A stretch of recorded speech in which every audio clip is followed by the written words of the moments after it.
Show. Trouxeram o kit aleluia, né? Hein? A turma trouxe aqui, né? A parte show, já dei a parte show? Tô ficando velho, esqueço. Mas olha, eu fico lá no seminário, eu fico dizendo o seguinte, eu nunca aprendi esses, né? Eu vejo esses pastores, eu fico empolgado com eles, e rapaz, eu fico olhando, não sei fazer isso. Interessante, né? Eu tô esse tempo todo, não aprendi a fazer isso ainda. Acho que nessa idade não aprendo mais. Entendeu? Bom, não estou dizendo que está errado quem faça, não. Estou dizendo que eu não sei fazer. É dar uns aleluia. Eu também não gosto de igreja morta, não. Deixa eu ver aquela igreja, né? Eu tinha um diácono que todo domingo de manhã ele começava o culto, e era ele que era o mais fiel na escola dominical, que era às 8 horas da manhã naquela época. Ele fazia o clamor e ele tinha um louvor que era marca registrada dele. Pelas praias Galileias vem Jesus. Eu digo, a próxima vez que você começar o culto com esse hino, eu nunca mais deixo de fazer. Sabe por quê? Porque a igreja está chegando de casa, a criança cochilando, o pai também cochilando, e você, pelas praias Galileias vem. Mas metade dorme. Metade dorme. Não é? Isso é verdade. Então você tem naquela igreja, às vezes você chega, né?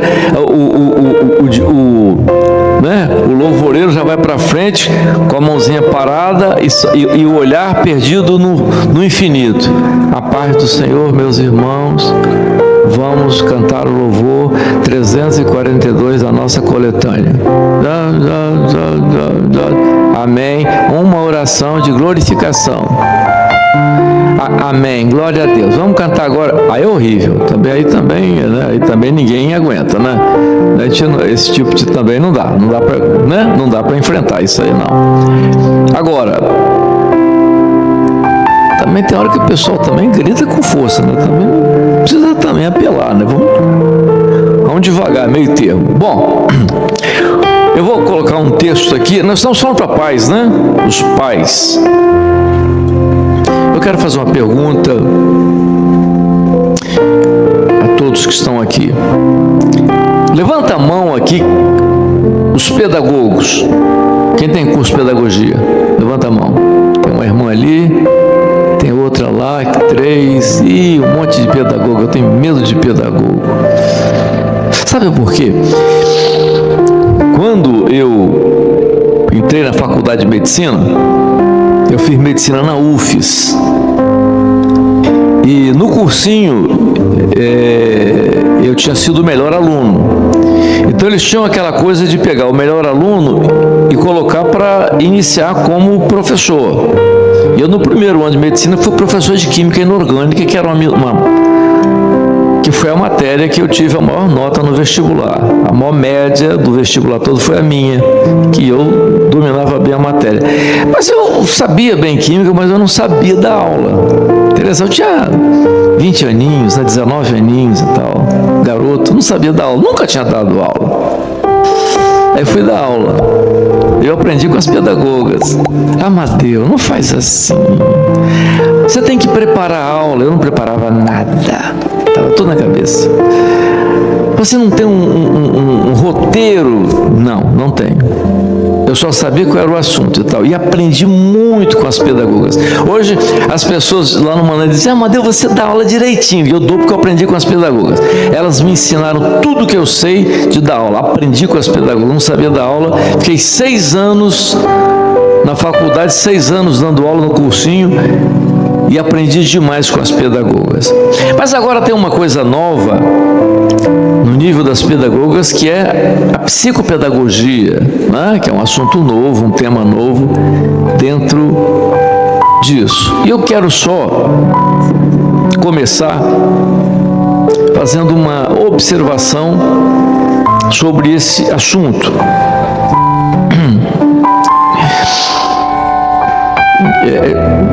Como a nossa reunião é uma reunião informal, é uma reunião de aprendizado, né?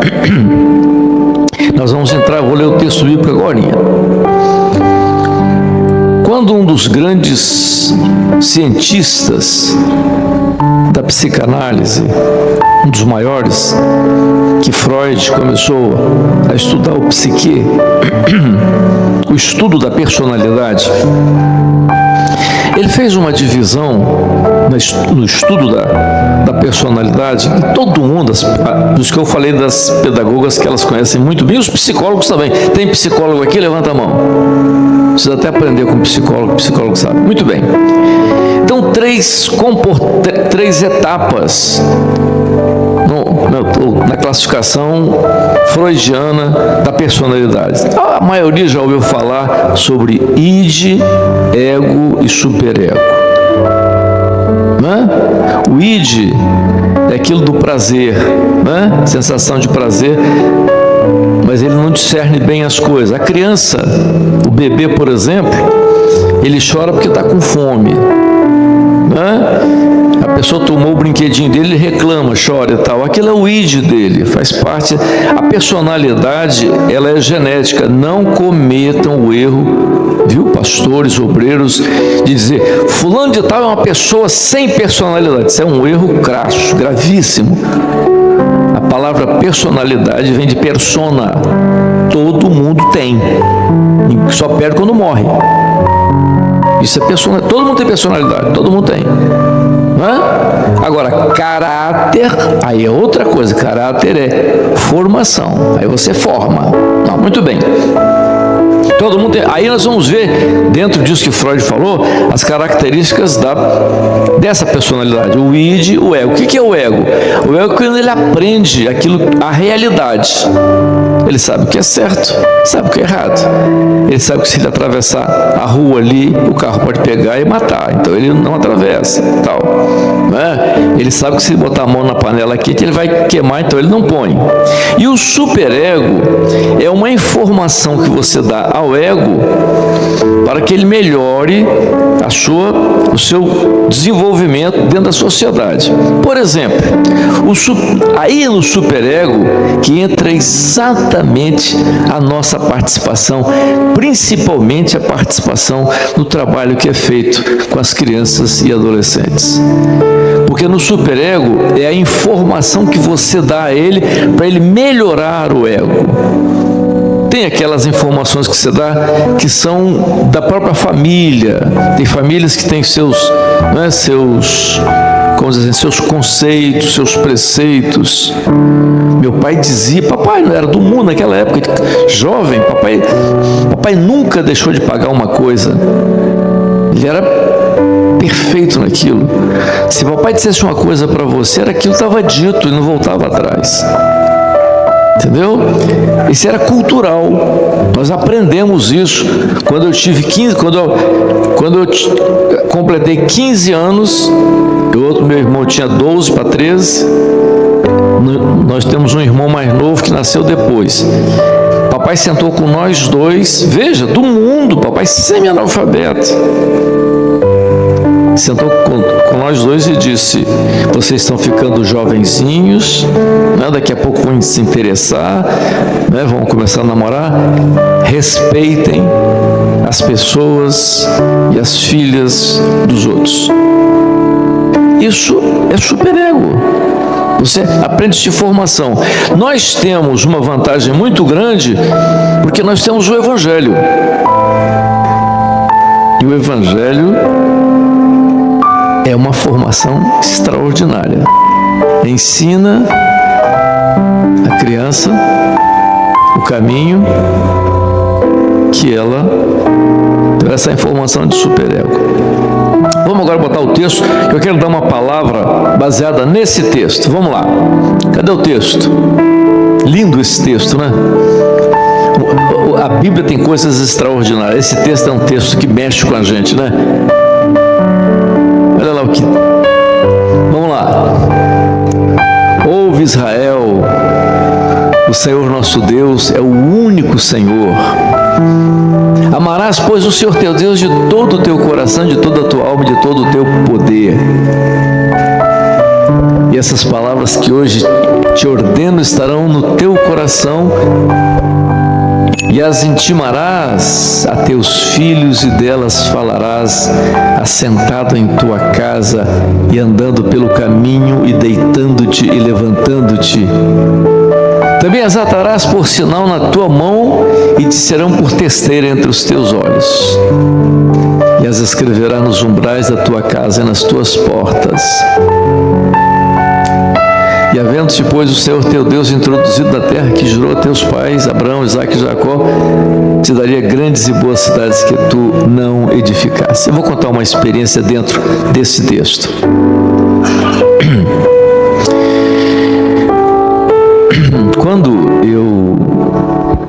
Quando eu me casei, eu vim de um lar católico.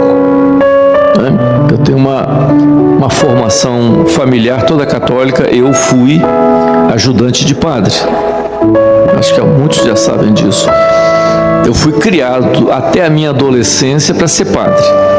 Esse era um sonho do meu avô. Eu tenho o nome de Amadeu porque Amadeu era o nome do meu avô. E eu nunca chamei meu avô de vovô. Eu chamava meu avô de papai, de pai.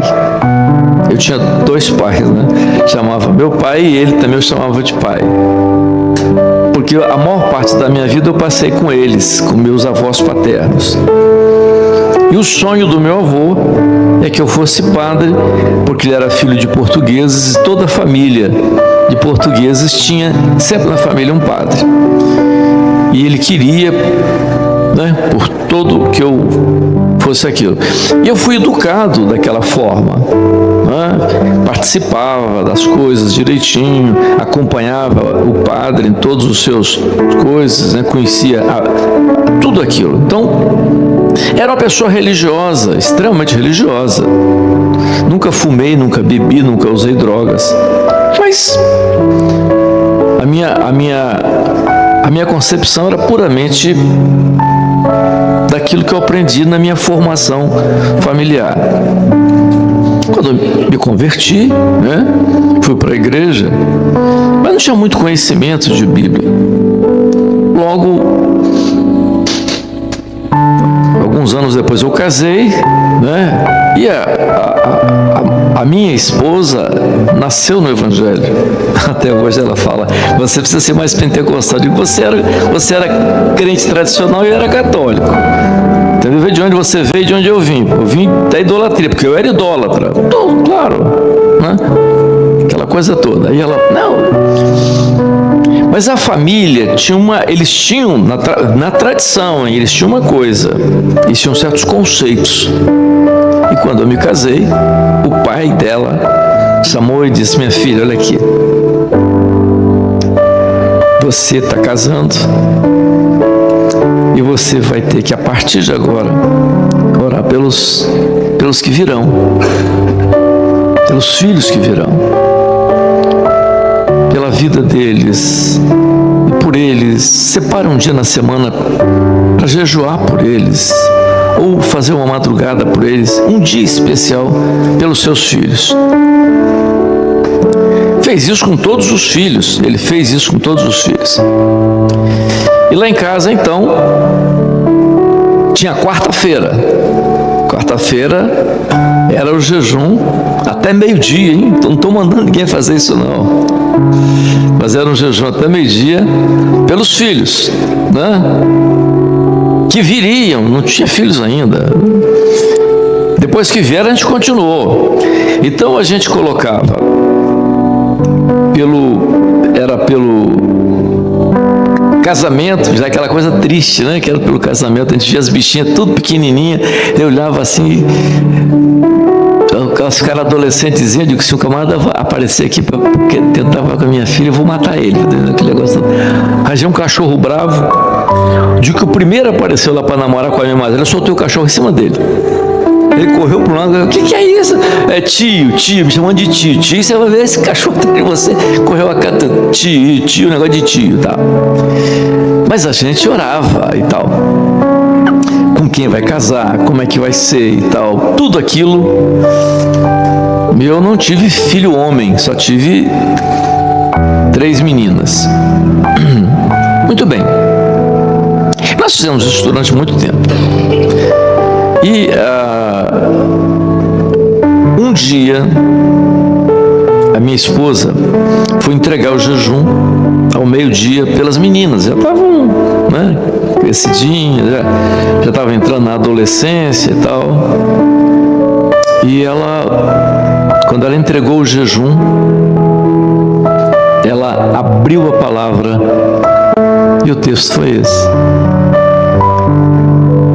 Quando ela abriu a palavra e o texto foi esse, entrou um anjo cantando. E o anjo cantou esse hino. Canta aí para nós aí, vamos lá.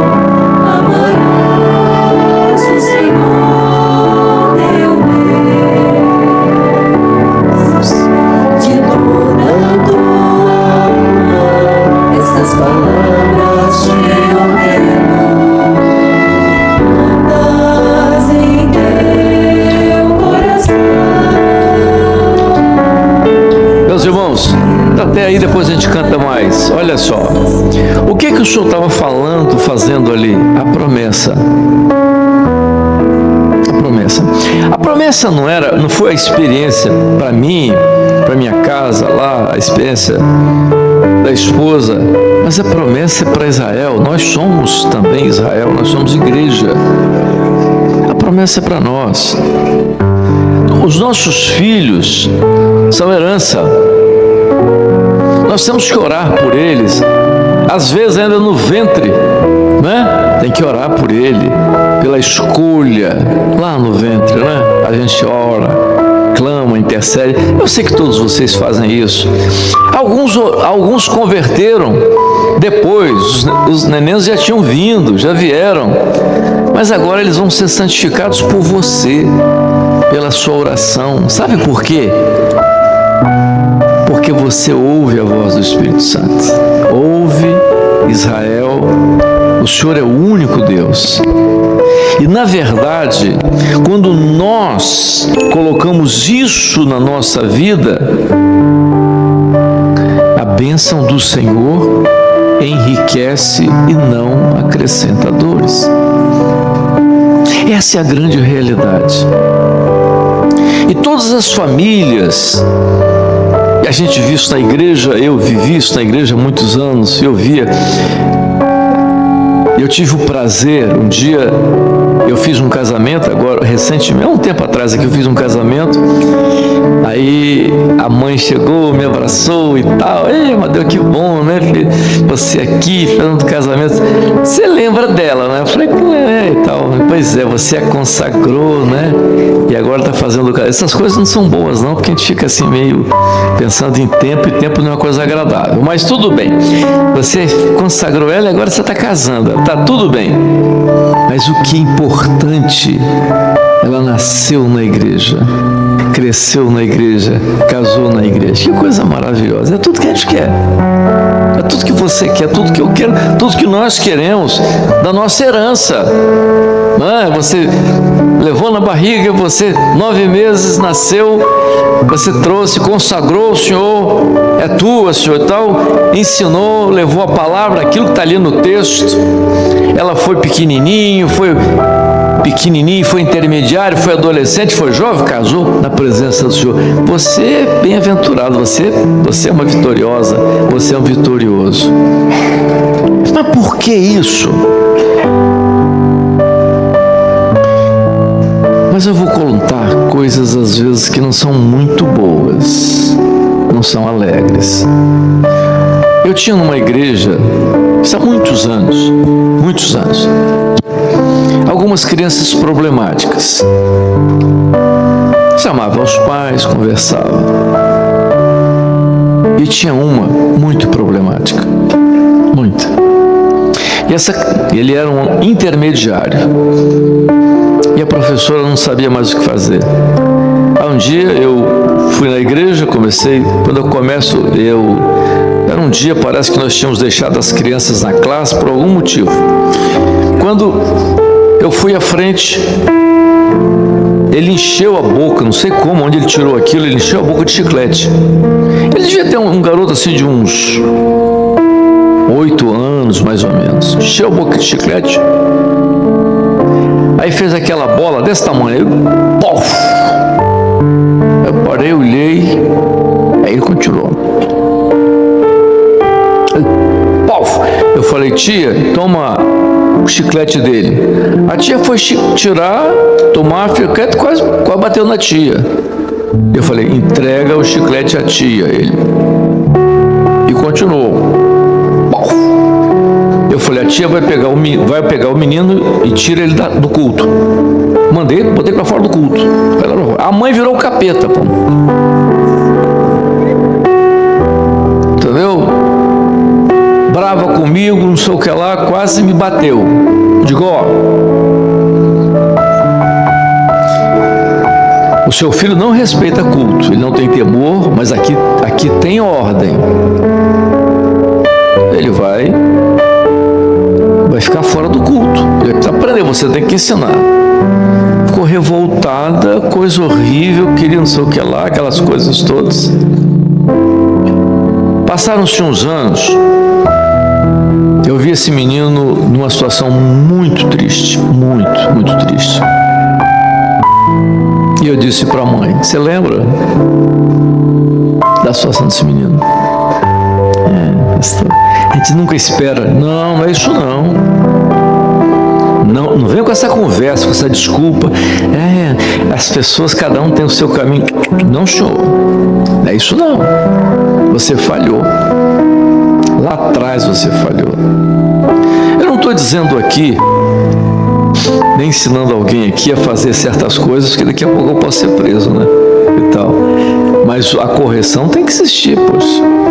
No Senhor, no Senhor tem que ser. A criança precisa aprender. O superego é uma informação que você vai dar a ele. Ele vai aprender o que é certo, o que é errado. Um dia eu liguei para a casa de uma irmã e a criança atendeu. Criança atendeu. Ei, tudo bem? Tudo bem? Ah, tudo bem. Quem é que está falando? Ah, pastor, tudo bem. Eu quero falar com sua mãe. Ela está aí? Aquele silêncio, né? Mamãe disse que não está em casa, não. Foi tão, né? Foi tão espontâneo. Mamãe disse que ela não está em casa, não. Que é uma mentira de todo tamanho, que foi até mal colocada. Isso é uma informação que você está dando ao seu filho muito ruim. Isso é só uma informação, é uma formação no ego dele ruim, né?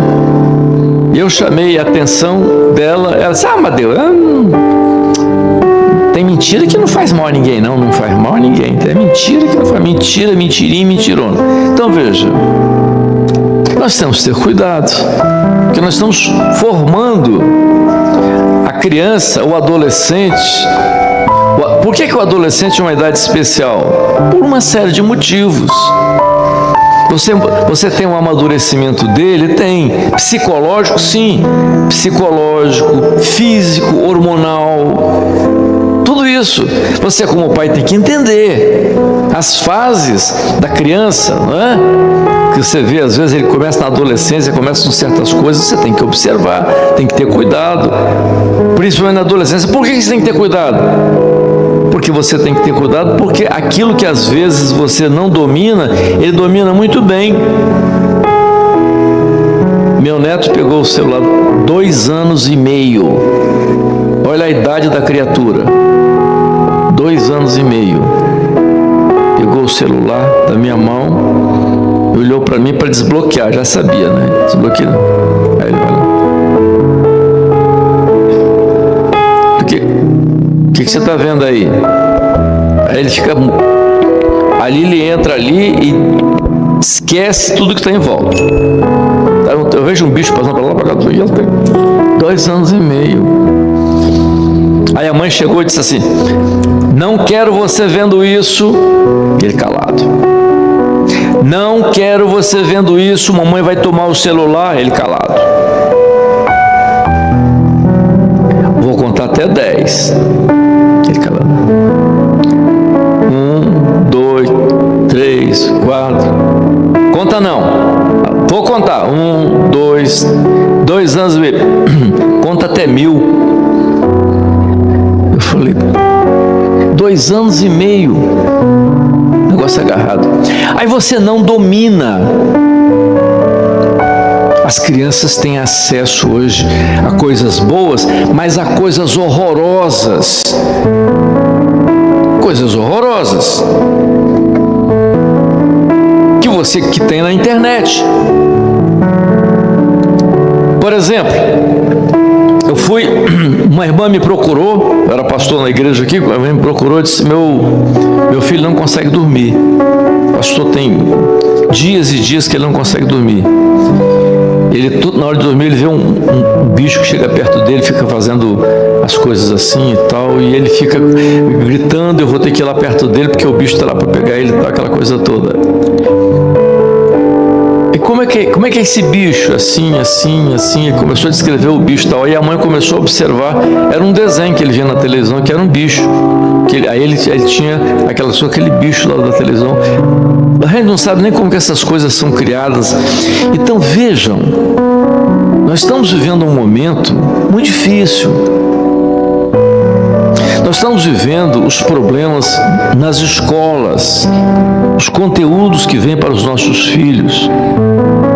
Então você vai deixar que às vezes uma escola que não tem um princípio evangélico faça o superego do seu filho, ou seja, que ele vai dizer o que é certo e o que é errado, a sua personalidade toda formatada dentro daquilo que essa turma que está aí às vezes diz.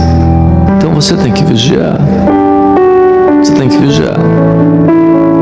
Você tem que orientar, de preferência usando a palavra, citando a palavra, sem se esquecer, como eu disse no início, da oração, do jejum e da madrugada. Separe. Você tem filhos pequenos, se já estão grandes, pode ser feito ainda. Separa um dia na semana, faça um jejum. Não consegue fazer, faz até 9 horas, um jejum na semana, uma madrugada, pelos seus filhos, pelo crescimento deles, pela formação deles, pelo entendimento deles, porque é o mundo que está aí. Aí você diz assim: cristianismo, se você abrir YouTube para ver cultos, você cai de costa. Você cai de costa. Você fica horrorizado. Entra para você ver agora esses cultos de igrejas latinas. Coisa horrorosa. Coisa horrorosa. Entendeu? Que a igreja católica é mais séria do que eles. Porque são tudo quietinho, certinho. Faz aquela bagunça horrorosa. Grupos pentecostais, nós somos pentecostais, mas nós não podemos nos separar do Pentecostes. O pentecostal tem que estar ligado ao Pentecoste. Agora, o pentecostal que se divorciou do Pentecoste começa a fazer um tipo de louvor, um tipo de adoração ao Senhor completamente distorcido daquilo que a Bíblia ensina. Nós temos que saber isso, nós temos que ensinar isso para os nossos filhos, os jovens às vezes. Aí eu não gosto, é interessante que o jovem às vezes, ele vai chegando, ficando jovenzinho, ele quer se libertar, né? Aí é que está o perigo. E os pais têm que ter domínio, sim. Por que não? Tem que ter domínio. Porque senão, o que vai acontecer com ele lá na frente? É o pior. Então, ensina a criança o caminho que deve andar. Repito, Ouve, pois, Israel, o Senhor é teu Deus. Nós temos o Senhor. A operação do milagre. Ensinar a criança a consultar ao Senhor, a abrir a palavra. Né? Quantas experiências as crianças têm consultando a palavra. Ensina a criança a consultar a palavra. Ensina a criança o que é a operação do Espírito Santo, o que é a bênção do Senhor. Ensina a criança ou ao jovenzinho ou até mesmo ao adolescente a diferença entre o mundo e a igreja.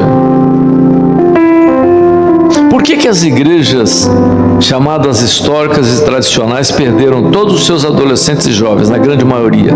Perdeu a sua grande maioria? Por falta de ensino. Mas de ensino de quê? De ensino orientado pelo Espírito Santo. O pastor Dodge dizia o seguinte: a criança não é a igreja de amanhã, a criança é a igreja de hoje, porque ela está inserida dentro do culto, ela ora no culto, ela pode até entregar dons, porque Deus usa as crianças, o Espírito Santo usa as crianças. Então, meus irmãos, nós temos tudo hoje, né, com o trabalho que foi desenvolvido. Eu digo para vocês com assim muita assim certeza e segurança daquilo que Deus fez conosco até hoje, que o Espírito Santo fez conosco até hoje. Não somos melhores do que ninguém, né? As pessoas às vezes costumam nos colocar como rótulos, né? Os Maranata não aceitam ninguém, só eles que são. Não dissemos isso. Ninguém, assim, na sã consciência disse isso, de jeito nenhum. Os Maranatas são que vão para o céu, são tudo para o inferno. Não, que é isso, é absurdo. Só existe servo de Deus. Não dizemos isso.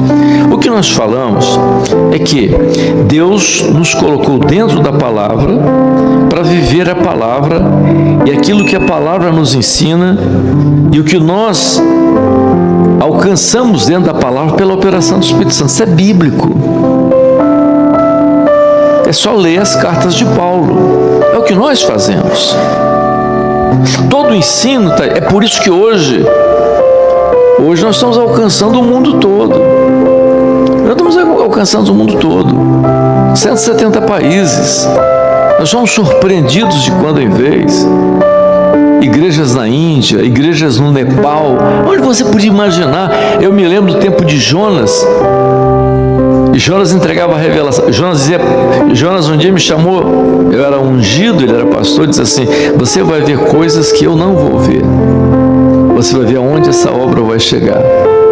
Jonas profetizou isso lá há 40 anos atrás. Hoje nós chegamos. Você vê hoje, nós temos que traduzir a escola bíblica em 8 línguas. Como nós podíamos imaginar que nós chegaríamos a ter igrejas em Israel, mais precisamente Jerusalém, com pastores nossos em Jerusalém, em países islâmicos que são anticristianismo, nós temos igrejas lá. Então, a África, em países que nós não sabemos, não falam língua conhecida nenhuma, só dialeto. Então, o que é isso? Isso é uma operação do Espírito Santo.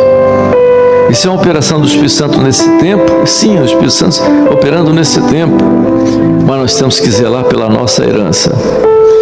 E os nossos filhos fazem parte da herança. Então nós temos que ver isso com carinho. Com carinho, orando, madrugando e jejuando por eles. E ensinando-os a nível de palavra. É claro que os nossos filhos aprendem muito em casa com as nossas reações, não é? Um dia eu estava na minha casa, e suas crianças eram tudo pequenas, né? E tinha alguém da família lá e tal, priminho, sei lá, não sei o que lá e tal, e soltou um palavrão. E as lá de casa ficava tudo atenta, porque a mãe falava em lavar a boca com sabão. Então ninguém queria, né, falar um negócio e ir lá no tanque para passar sabão na boca, ensaboar para lavar por causa daquele negócio. Um negócio assim meio radical. Então eu chamei e disse assim: o que é isso? Onde você ouviu isso? Ela não sabia nem dizer isso. Na hora eu liguei para a mãe dela e falei: sua filha falou isso aqui, dentro da minha casa. Ai, Amadeu, por quê? Disse: não. Ou ela está ouvindo isso na escola ou está ouvindo dentro da sua casa. Das duas, uma. Agora, se ela está ouvindo na escola e você não está corrigindo, fica ruim. Nós não podemos deixar os nossos filhos soltos. Que coisa linda, eu me lembro nas igrejas ali em Vila Velha, tinha aquelas irmãs que eram assim, o marido não era crente, várias, ele tinha 4, 5 filhos. Aí você via todo dia na escola dominical, domingo, 8 horas da manhã, ela e aquela, parecendo aquela galinha com um monte de pintinho correndo atrás, gracinha, né? A mãe e os, tudo naquela escadinha, né? 10, 8, 5, 4, e aquele bando de, e a mãe ali e tal, vamos, aquela, e o marido em casa, dormindo, e ela com os filhos ali e tal, não perdeu um, eu ficava pensando, e eu dizia uma vez para ela, a outra um dia, aqui lá em Praia da Costa 4, eu falei: você, e o marido dela é meio desligado, né, e tal. Aí uma vez eu conversei com o Gedoti disse assim: olha, a Bíblia diz que o homem é o cabeça. A gente não vai ficar dando muita ênfase aí não, porque tem certas casas que a mulher sendo cabeça é melhor, entendeu? Do lado espiritual, né? Porque às vezes o marido quer nada, tudo bem, mas a mãe, né? Aquela matriarca, né? A igreja, mas papai, seu pai não manda aquele que igreja, entendeu? E você também, para a igreja, viu? Nada, tem esse negócio, essas mulheres, essas são, eu acho que a Bíblia abriu uma exceção para elas, entendeu?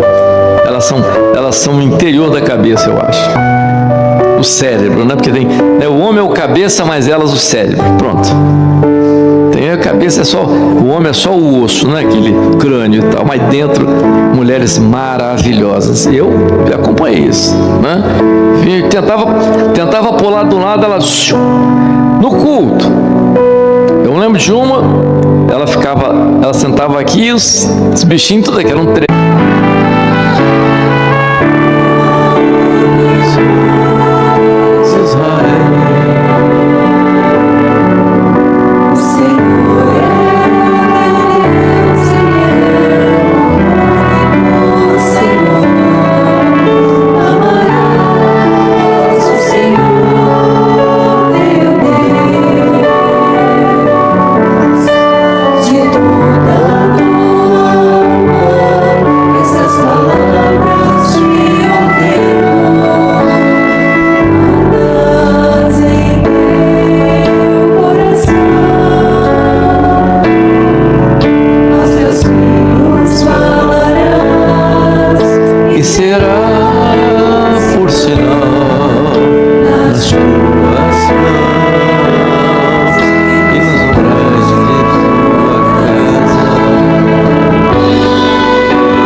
presença neste lugar.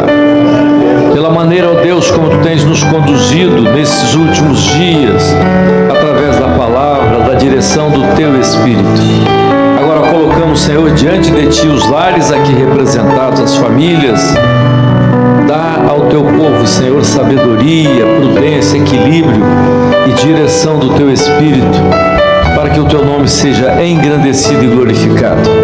Dá essa bênção, Senhor, e em Teu nome dizemos que a graça maravilhosa de Jesus, o amor de Deus, o nosso eterno Pai, as doces e eternas consolações do Espírito Santo seja convosco, agora e para sempre. Amém.